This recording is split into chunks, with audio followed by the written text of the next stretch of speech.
Los aviadores, ingenieros y soñadores están siempre tratando de ampliar nuestros límites. Pero a veces, la realidad les golpea de bruces.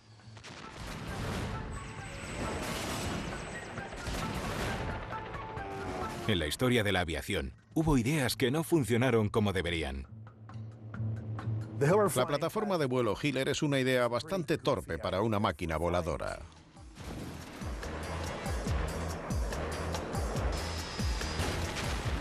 Otras que estaban adelantadas a su tiempo. Lo piloté todas las veces que pude. Me dio pena que lo cancelaran porque si no aún seguiría con él. Y otras que sencillamente no conseguían despegar. No sé si aquello se les ocurrió porque estaban borrachos o lo habían visto en alguna película de ciencia ficción.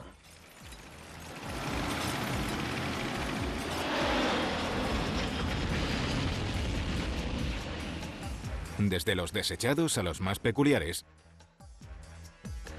pasando por los catastróficos, estos aviones son un tipo diferente de ovnis.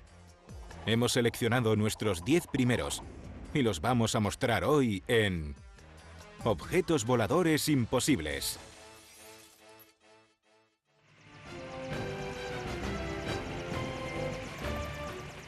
La segunda mitad del siglo XX fue una época audaz en la aviación. Era el amanecer de la era espacial, los inicios de los aviones a reacción, un periodo en el que a los pilotos de pruebas se les veía como héroes nacionales. La Guerra Fría había cambiado el rumbo de la aviación. De pronto todo parecía posible, o al menos valía la pena intentarlo. La mentalidad era probemos a ver qué pasa, y a veces salía bien y otras no. Algunos de estos aviones funcionaban mejor de lo nunca visto y otros se estrellaban en el suelo a la primera. Pero como reza el dicho, que algo se pueda lograr no significa que siempre vaya a ser así. Estas son las historias de 10 naves de unos anales de la aeronáutica que deberían llamarse de la erronáutica. Estábamos dispuestos a cometer errores y a probar cosas que no hubiéramos probado en otra época. Había que equivocarse para aprender. Y como a toro pasado es fácil juzgar, ahora vamos a enumerar todos estos objetos voladores malditos en una lista del puesto 10 al 1.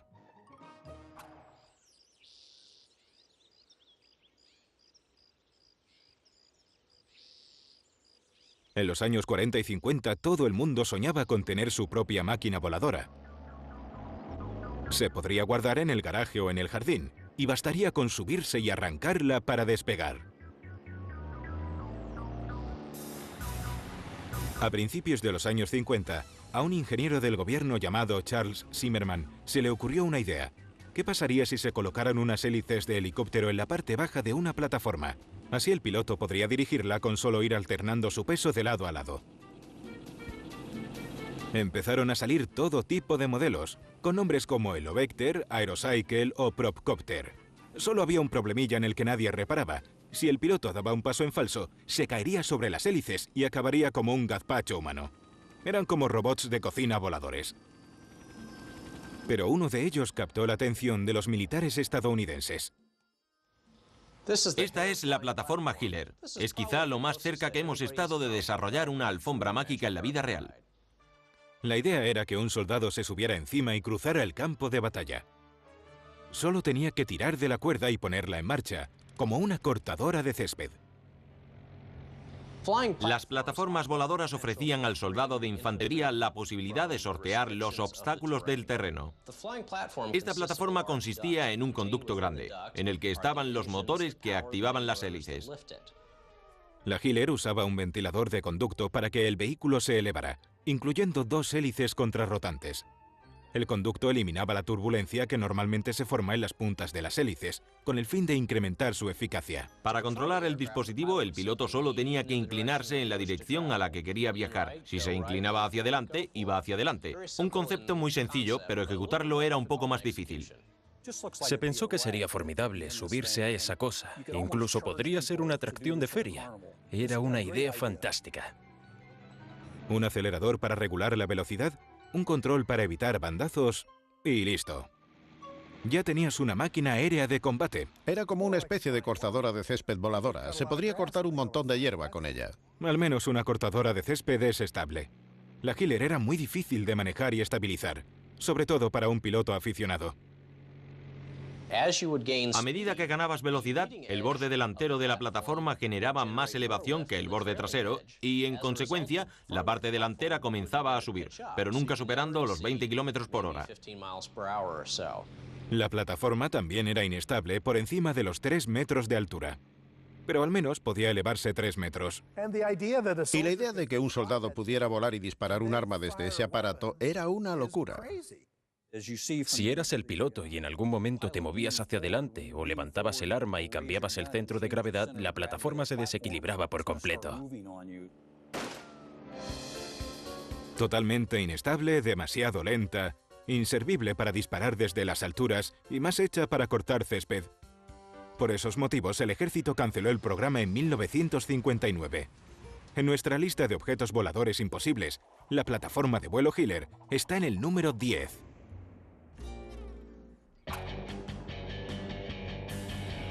En la Guerra Fría se fabricaron aviones impresionantes, pero algunos de ellos eran verdaderamente estrafalarios. El Pogo y el Salmón.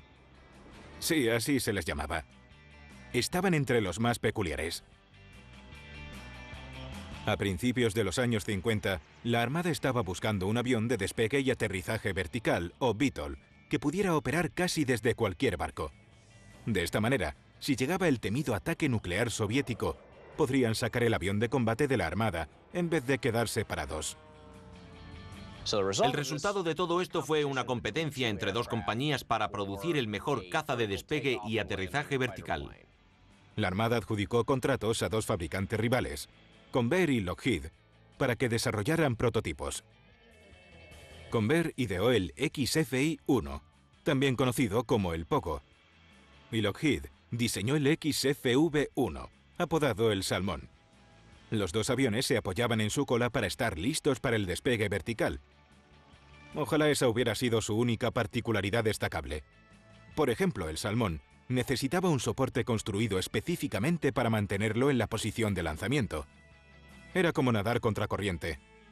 Se tardaron 3 años en desarrollar un modelo para el Pogo. Los primeros vuelos de prueba se realizaron dentro de un hangar antiguo, con un cable atado al morro por seguridad. Luego llegó la hora de sacar el Pogo al aire libre, pero ya sin cables salvavidas. Un aviador de la Marina llamado Skitz Coleman fue el primero y uno de los últimos en pilotar uno. Tuvo que subir una escalera para llegar a la cabina del Pogo, situada a 6 metros del suelo. Su asiento de espalda reclinable estaba en una posición casi horizontal, como el de un astronauta. Lo más aterrador a la hora de dirigir el Pogo era la terrible postura que debía mantener el piloto. Johnny Nivel fue uno de los pocos hombres, además de Skitz Coleman, que intentó pilotar el Pogo. Cuando me tocó fui lo suficientemente tonto como para pensar que podía subirme al avión y volar sin más, y casi me lo cargo en el proceso. Con un nuevo avión y un nuevo concepto radical, ¿quién necesita entrenarse? La idea del Pogo demostró que los pilotos de pruebas de los años 50 eran muy atrevidos. El XFV-1 fue pilotado por Herman Fish Salmon. Al principio le pusieron su apodo, pero alguien debió pensar que Fish, pescado en castellano, no era un nombre adecuado para un avión, así que lo cambiaron por Salmón. ¡Muy listos! Ambas aeronaves se impulsaban con 2 hélices contrarrotantes en el morro. El motor de turbohélice Allison IT-40 proporcionaba suficiente energía como para que la nave se elevara sin usar las alas. Una vez en el aire, iba bajando el morro poco a poco, hasta volar horizontalmente como un avión convencional. Y luego el piloto solo tenía que volver al modo vertical para aterrizar. ¿Parece fácil? Despegar no costaba tanto. Yo sabía despegarlo, cualquiera sabía, pero dejarlo de nuevo en tierra ya era otra historia. El problema era que el avión debía aterrizar de pie sobre su cola, con lo que el piloto iba mirando por encima del hombro. Solo las nenazas usaban espejos retrovisores. Tenías que mantener la cabeza dentro de la cabina, pero girada, de esta manera. Si queréis haceros a la idea de cómo era, intentad aparcar un automóvil en paralelo con la cabeza así, en vez de asomándoos a mirar la acera. Pero mientras al menos el Pogo tenía algo de éxito, el Salmón estaba haciendo aguas. Durante 2 años de pruebas, jamás consiguió despegar o aterrizar verticalmente.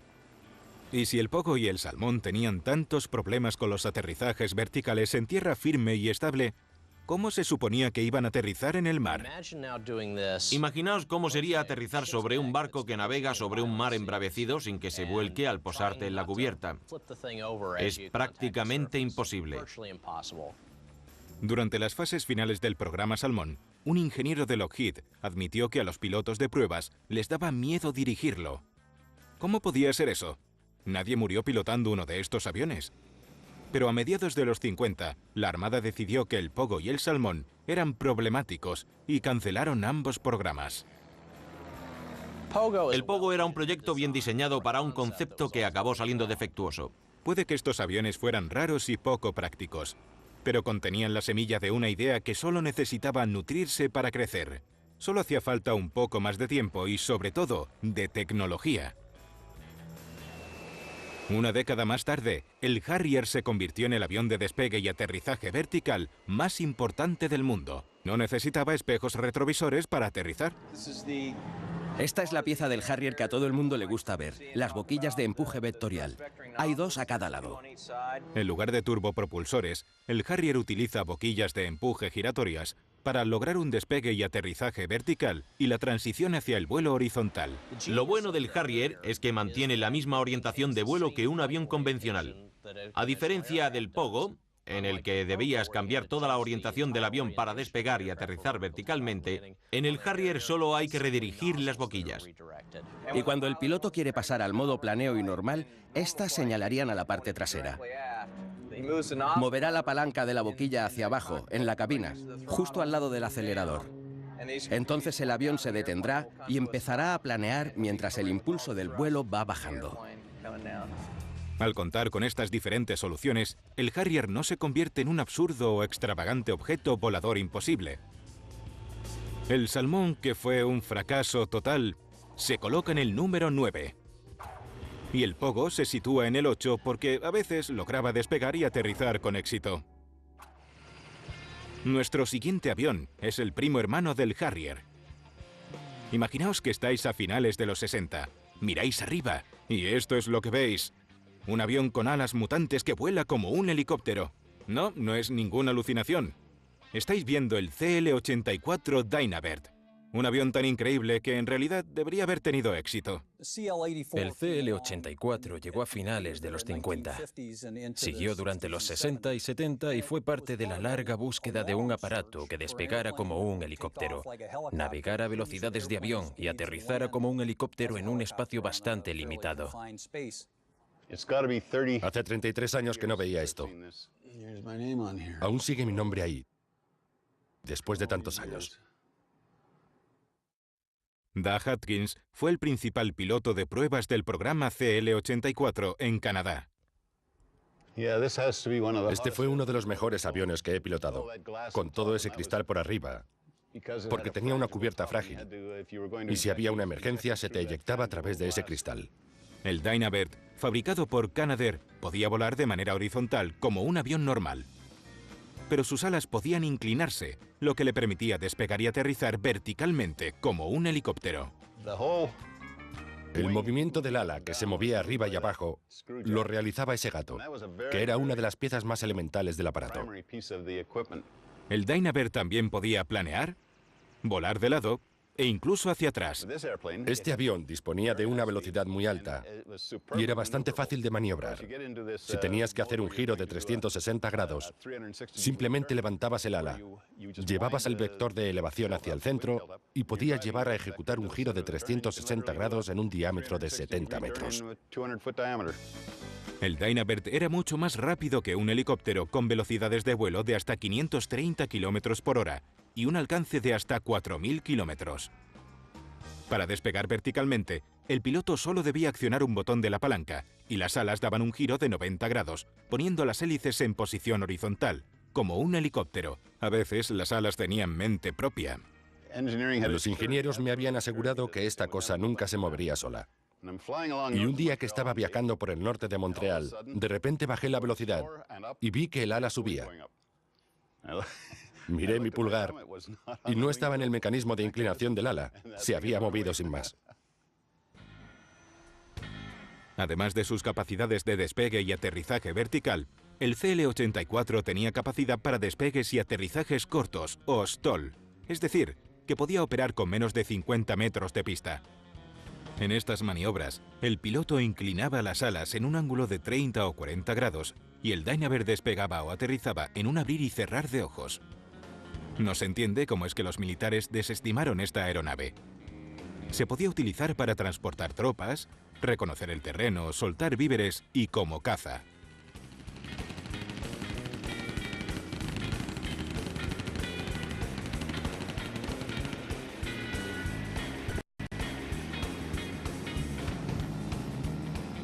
A la Marina estadounidense le interesaba el Dynaver para misiones de búsqueda y rescate y para luchar contra submarinos.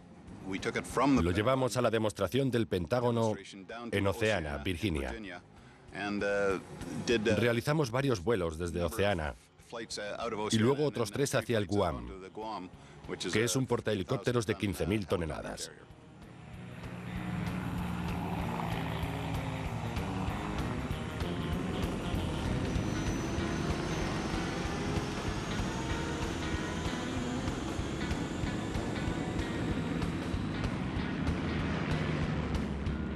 Pero no todos los vuelos fueron plácidos para el Dynaver. Los fallos mecánicos causaron 2 accidentes. Nadie resultó herido, pero los aviones quedaron destrozados. Mientras los ingenieros solucionaban los problemas, Canadair buscaba clientes. El momento no podía haber sido peor. La guerra de Vietnam estaba llegando a su fin.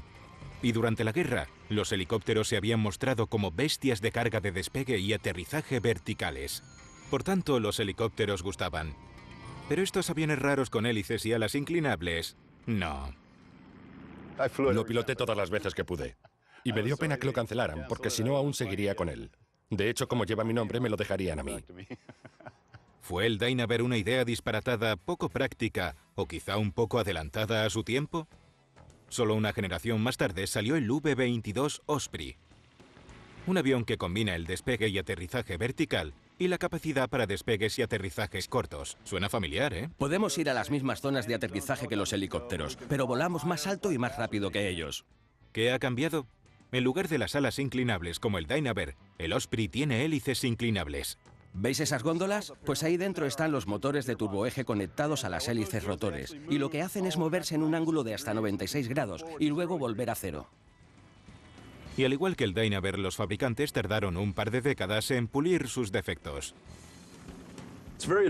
Es una cabina muy avanzada. Disponemos de 3 ordenadores de control de vuelo que nos permiten pasar de modo avión a modo helicóptero y viceversa, siempre que la situación lo requiere. Con esos controles vanguardistas, el Osprey sí pudo resolver algunos de los problemas que planteaba el Dynaver. Entonces, ¿dónde situamos al avión de las alas inclinables que sentó las bases para desarrollar el Osprey? Por darle una oportunidad, dejamos al CL-84 Dynaver en el puesto número 7.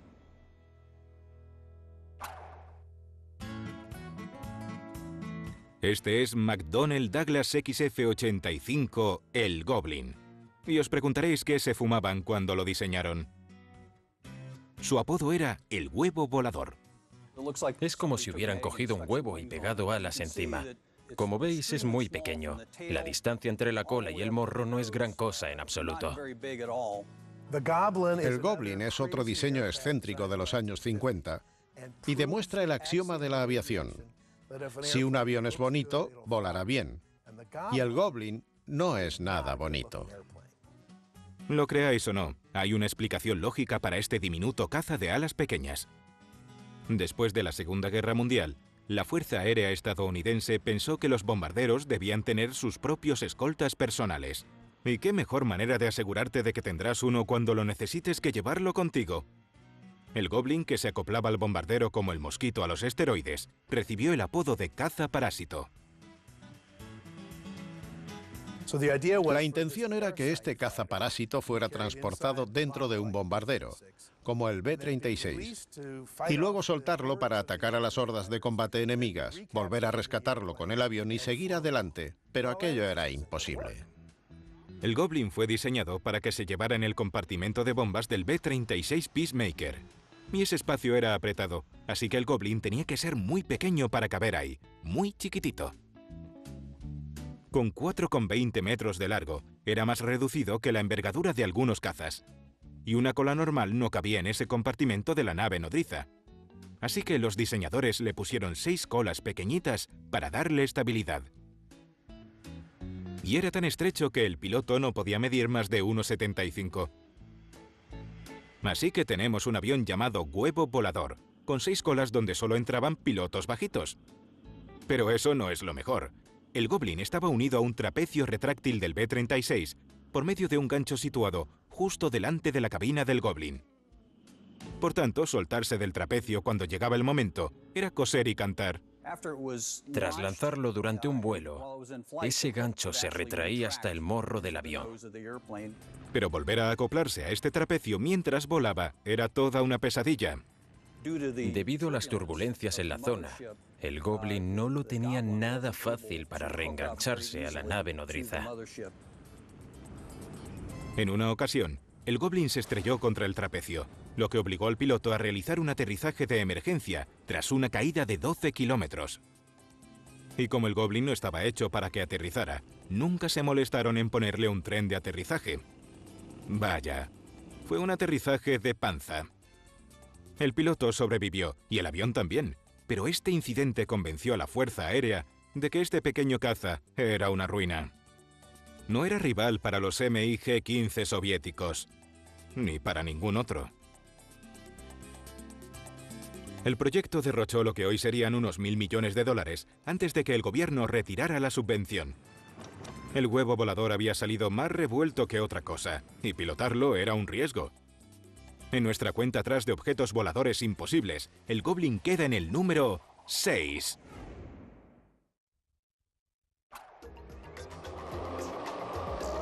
En los años 50, todo el mundo estaba obsesionado con los ovnis. People turning south from the freeway were startled when they saw 3 flying saucers high over Hollywood Boulevard. Además, los servicios armados estaban dispuestos a probar cualquier idea que pareciera prometedora. Así que solo era cuestión de tiempo que alguien intentara inventar un platillo volador de verdad. A principios de los años 50, los canadienses habían comenzado a experimentar con un avión que cautivó a los servicios secretos estadounidenses, llamado el Labrocar.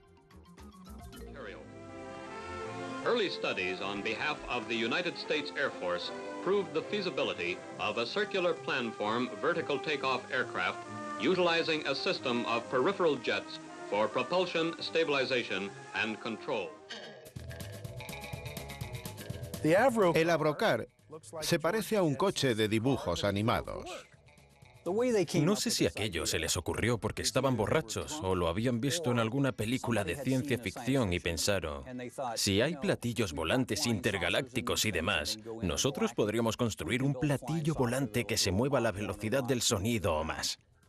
La Fuerza Aérea veía el Labrocar como una especie de avión furtivo que podía pasar bajo el radar enemigo y luego subir al cielo a velocidades supersónicas. Sí, supersónicas. Un vehículo de reconocimiento estadounidense, aunque construido secretamente en Canadá, que pasaría desapercibido y volaría a velocidad. Y lo mejor de todo, sería un homenaje a los frisbees. Al igual que un frisbee, tiene una superficie superior curvada en la que el aire actúa de la misma manera que en el ala de un avión de ala fija. Pero ¿cómo iba a funcionar este platillo volante? El Labrocar estaba propulsado por 3 motores de turbina de gas. El escape de estos motores impulsaba un turborotor en el centro del vehículo. Y ese impulso pasaba a través de una combinación de boquillas en la base y el lateral del Labrocar para elevarse y controlar los movimientos del avión. El piloto, cuando manejaba su palanca de mando, movía este platillo a un lado u otro para permitir más aire, ya fuera delante, atrás o en los laterales, y esto proporcionaba su control direccional.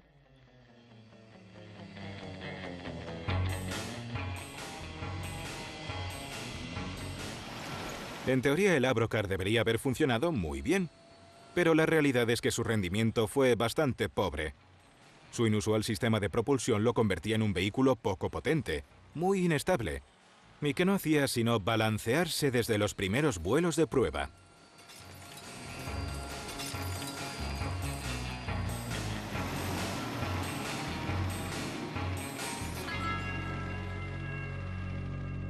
Miren cómo intenta controlarlo. Fatal. Me pongo enfermo de solo mirarlo. Cuando alcanzaba los 50 km por hora, el Abrocar empezaba a oscilar bruscamente alrededor de su eje vertical. Hubo más pruebas y más modificaciones. Se recolocaron las boquillas una y otra vez, hasta que finalmente desistieron. El Abrocar nunca iba a volar muy rápido o a mucha altura, sin bambolearse. De hecho, el Abrocar más rápido no pasó de los 56 por hora. Eso es poquísimo.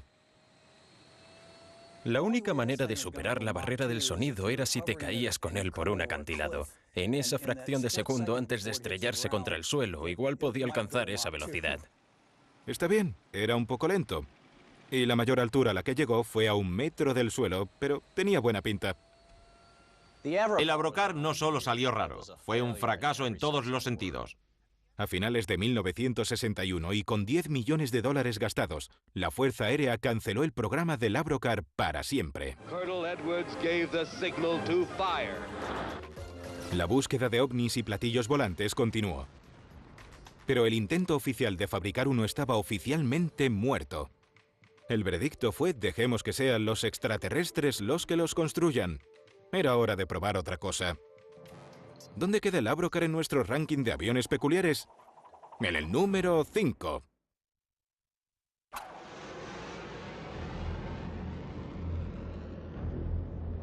No hay nada imposible para el Avro Arrow C-105. Pero cuesta creer lo que le pasó a este caza supersónico. Lo primero que piensas cuando ves el Arrow es que es un avión magnífico. Es fantástico. Por desgracia, es un avión precioso que quizá apareció en el momento equivocado. Ahí está. Lorne Ursel era un piloto de pruebas del programa Arrow en los 50. No ha visto la aeronave desde hace casi 50 años. Es magnífico, maravilloso. Casi te crees que es uno real. Esta es una réplica del Arrow en el Museo Aeroespacial de Toronto. Todos los originales han desaparecido, pero ya hablaremos de eso más tarde. Voy a abrir las puertas para que puedas echar un vistazo por dentro. El Arrow era un avión notable para su época. De hecho, este elegante interceptor supersónico estaba adelantado a su tiempo. Cuando volaba, el Arrow era una cosa muy bonita y elegante de ver. No se podía apreciar la elegancia de su forma cuando estaba en tierra. En el aire, solo puedo describirlo como una preciosidad.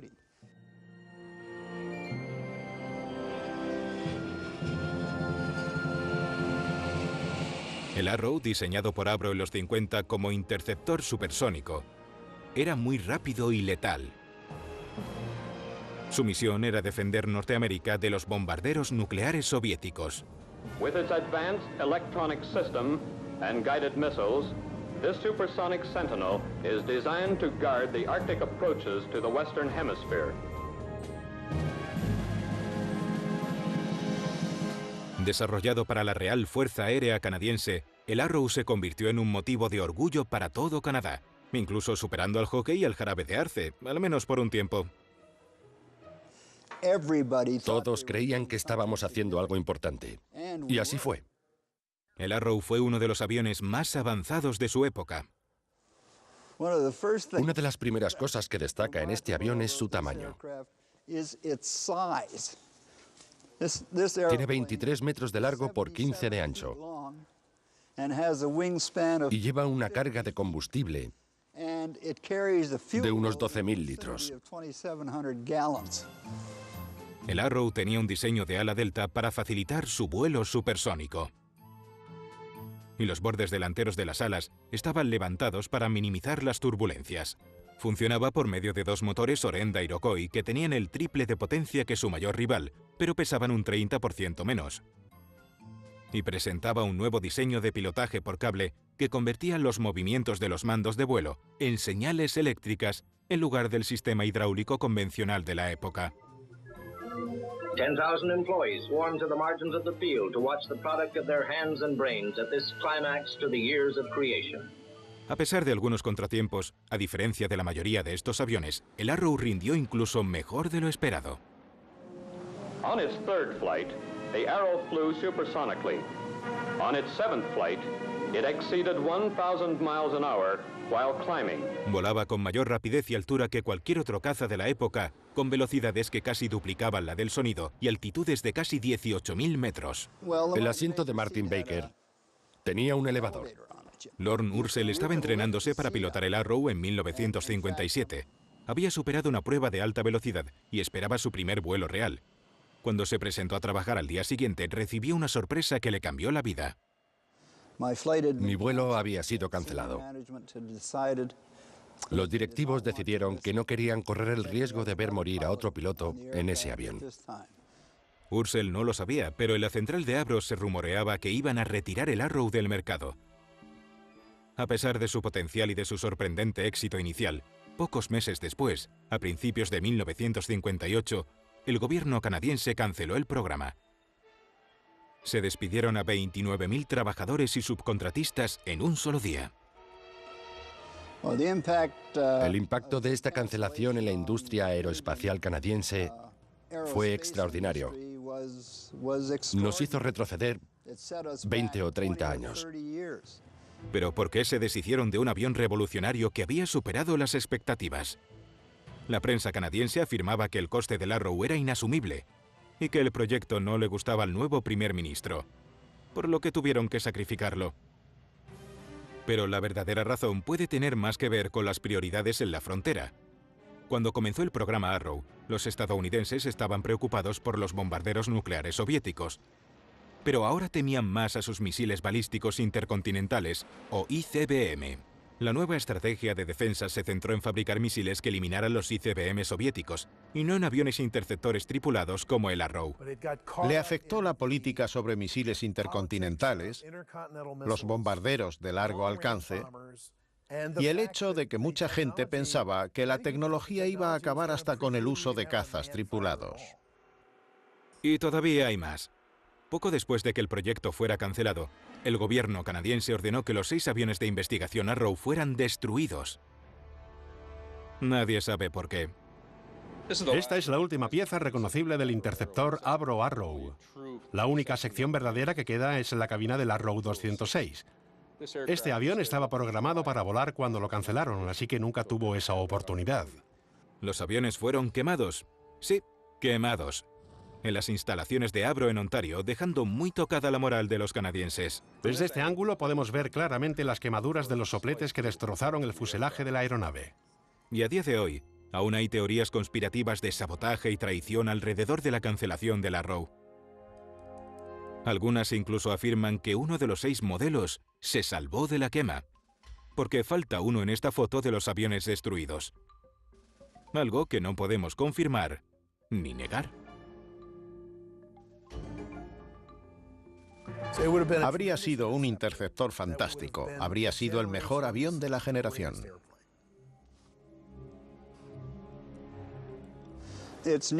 Han pasado casi 50 años, pero lo veo y me trae recuerdos. Me gustaría haberlo pilotado.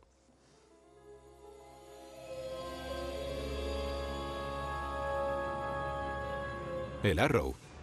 Un avión estupendo que mataron misteriosamente al poco de nacer y del que borraron casi todos los rastros de su existencia.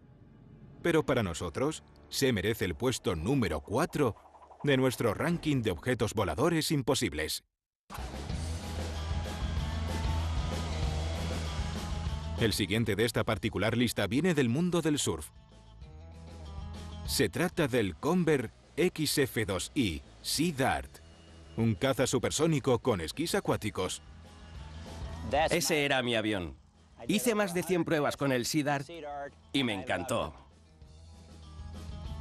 B.J. Long era piloto de pruebas del Sea Dart en los años 50.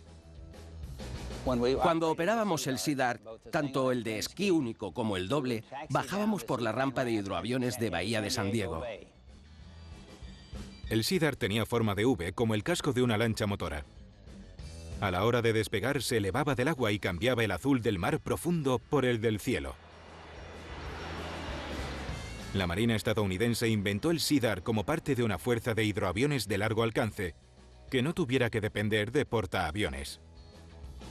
Al fin y al cabo, si el 75% de la superficie terrestre es agua, había pistas de sobra. El Convair Sea Dart era un avión espectacular, pero fue una idea que no funcionó. Quizá deberían haberlo pensado mejor, porque poner un avión supersónico con esquís en el agua ya es buscarse problemas. Y además recordemos que los motores de avión y el agua salada no son una buena combinación. La idea de esta aeronave no tenía ningún sentido desde el principio. Está bien poner hélices en un hidroavión si las colocas muy arriba, pero en un caza no. La forma de su diseño hace que el despegue sea complicado, y si el mar está revuelto, le entrará agua al motor. Y lo que es peor, el océano no resultó ser la pista más conveniente. Tiene unos baches gigantes a los que llamamos olas. Había que pilotarlo en un mar muy tranquilo. Así que imaginad una situación de combate en aguas calmas. Si de repente el tiempo cambia y se forman olas de 1 metro, te quedas atascado. Y o vienen a rescatarte o te conviertes en un submarino y vas a ver qué hay ahí abajo. No podías despegar con el viento a favor, sino con el viento en contra para no chocarte con ninguna de estas olas.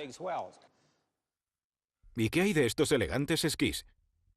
Resulta que vibraban con tanta fuerza durante el despegue y el aterrizaje que el piloto acababa mareado por las sacudidas. Los que hayáis probado el esquí acuático ya sabéis lo complicado que es. Y no sé a qué velocidad esquiáis, supongo que alrededor de 40 kilómetros por hora, algo así. Pues imaginaos despegar un hidroavión a una velocidad superior a 150 por hora, con esos esquís y sobre un mar agitado. Se te acaba la paciencia antes de que consigas sacar el avión del agua. La vibración era tan intensa que me quedaba momentáneamente ciego de tanta vibración. Es como poner un diapasón o un cuchillo en el borde de una mesa y hacerlo vibrar. ¿Ha dicho que se quedaba ciego? Eso no interesaba. A partir de ahí intentaron resolverlo probando todo lo que se les ocurría, desde un esquí individual grande hasta uno enano del tamaño de una tabla de surf. Pese a todas sus peculiaridades, el Sea Dart logró superar la barrera del sonido en una ocasión en el mar, pero nunca durante un vuelo. No podía debido a algo llamado la regla del área, que en aras de la verdad salió después de que se diseñara el avión, así que nadie la sabía. La regla del área dice que, en velocidades casi supersónicas, el arrastre se incrementa en los puntos de unión entre las alas y el fuselaje. Ese arrastre se puede reducir bastante haciendo el fuselaje más fino, como una botella de Coca-Cola en esos puntos. Pero el programa Sea Dart tenía mayores problemas que las cegueras ocasionales del piloto, el agua que se colaba en los motores, o la regla del área. También estaba la madre de todas las leyes, la ley de Murphy. En noviembre de 1953, el piloto Charles Richbook estaba probando el Sea Dart para la Marina en la Bahía de San Diego, cuando intentó ejecutar un vuelo de alta velocidad. Se estaba acercando en dirección oeste a la Bahía de San Diego. Y cuando entró en la bahía, activó el posquemador, lo que provocó que el morro se le bajara y tuviera que corregir la posición. En aquella época, si había un retraso en el sistema, el mecanismo fallaba, así que el avión empezó a oscilar hasta que explotó en flexión negativa.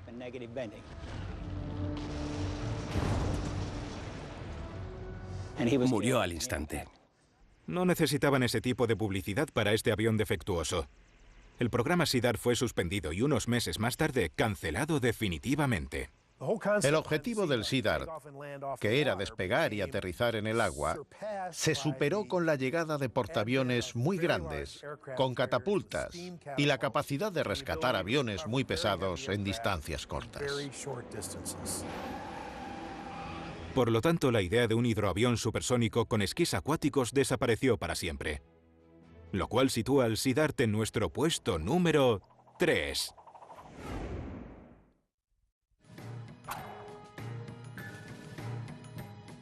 Y ahora pasamos de una idea interesante que pudo haber funcionado a otra que fue tan mala que solo se puede calificar de horrible. El Kugisho Oka era un misil japonés guiado con el sistema más inteligente de aquella época. A finales de la Segunda Guerra Mundial, el poderío aéreo y marítimo de los estadounidenses estaba machacando a Japón.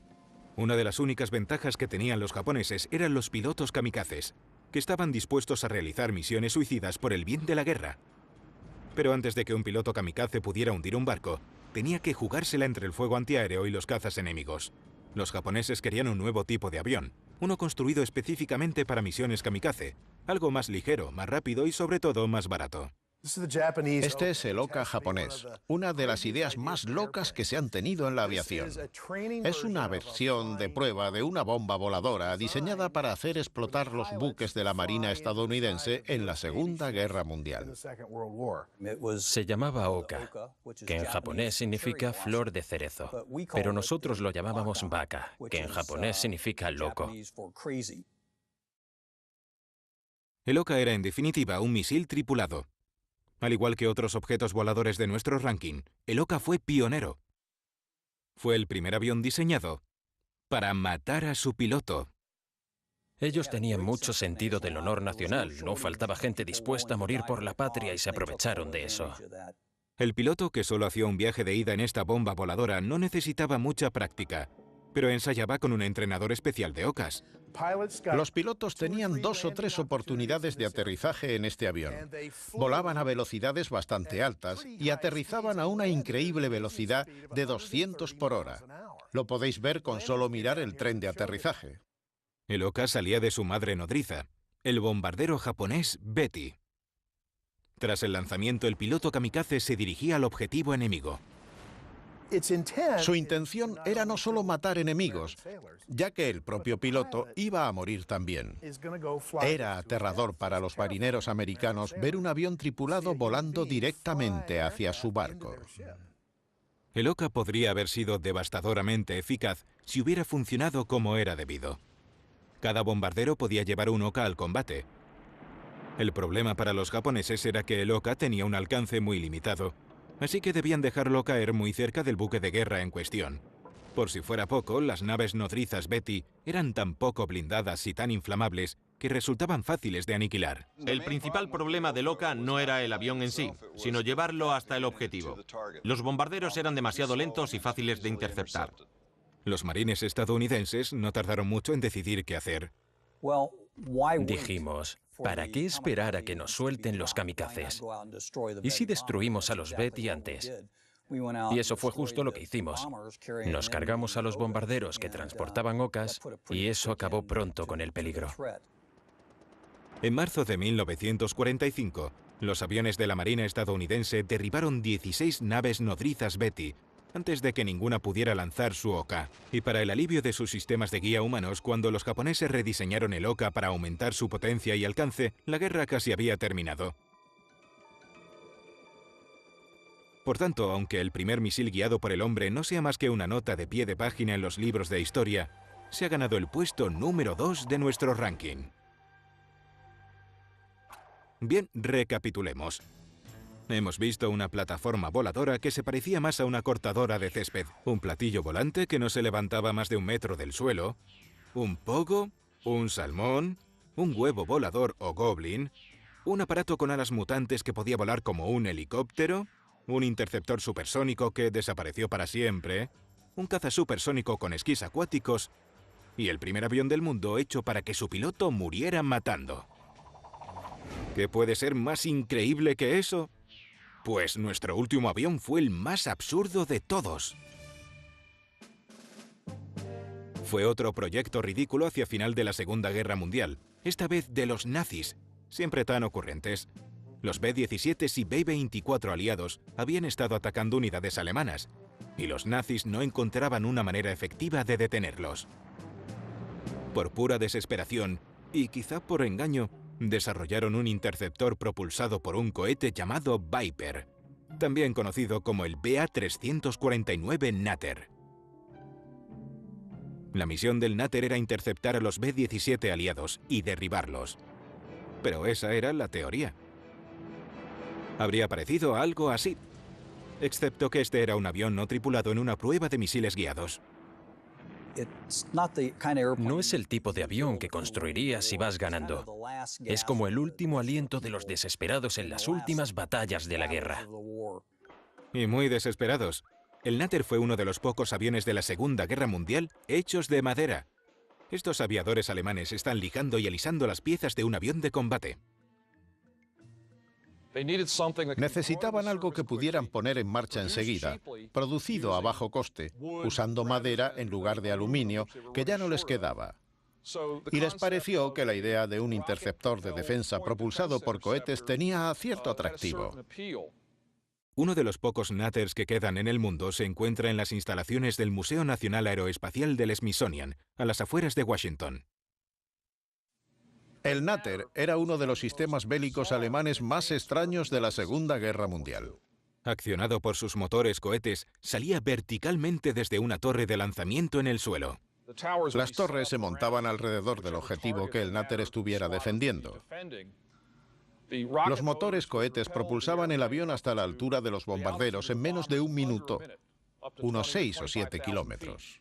El afortunado piloto de este interceptor de madera usaba unos controles rudimentarios para guiarlo hacia el bombardero aliado. El Natter estaba armado con 24 misiles de 70 milímetros, todos metidos en el morro. Una tapa protectora cubría los cohetes situados en el morro del avión. Cuando el piloto iniciaba su ataque contra el bombardero, primero soltaba esa tapa y luego procedía a disparar los 24 misiles de forma indiscriminada. El Natter era un arma de usar y tirar.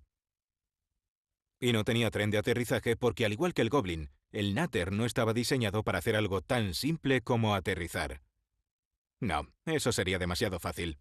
En vez de volver a tierra, el piloto tiraba de una palanca que permitía que toda la parte delantera del avión, es decir, el morro y el parabrisas, se separara y cayera.